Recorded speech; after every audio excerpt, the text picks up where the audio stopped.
కడప పార్లమెంట్లో అవినాష్ గెలిస్తే నేరం గెలిచినట్టే అన్నారు ఏపీసీసీ అధ్యక్షురాలు షర్మిల. భవిష్యత్తులో తమ ఎంపీని కలవాలంటే ప్రజలు జైలుకు వెళ్లాల్సి వస్తుందన్నారు.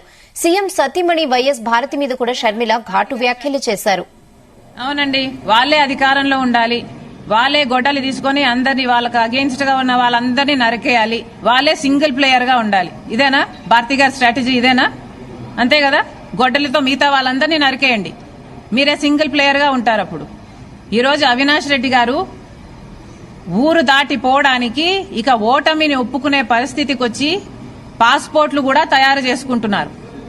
ఆయన ఊరి దాటిపోవడానికి ఎలా అయితే నేను తప్పించుకొని పోగలను, నేను ఓడిపోతే నా అరెస్ట్ ఖాయం అన్న పద్ధతిలో ఉంది వాళ్ళ పరిస్థితి. ఇప్పుడు నేను ఆంధ్ర రాష్ట్ర ప్రజలకు కాదు, కడప ప్రజలకు చెప్తున్నాను, అవినాష్ రెడ్డి గెలిస్తే నేరం గెలిచినట్టు, రాజశేఖర రెడ్డి బిడ్డ ఓడిపోతే నేరం గెలిచినట్టు. కడప ప్రజలందరూ ఆలోచన చేయాలి. మీ ఎంపీని కలవడానికి మీ జిల్లాలోనే మీకు వీలుండాలి అంటే రాజశేఖర రెడ్డి బిడ్డకు ఓటేయండి.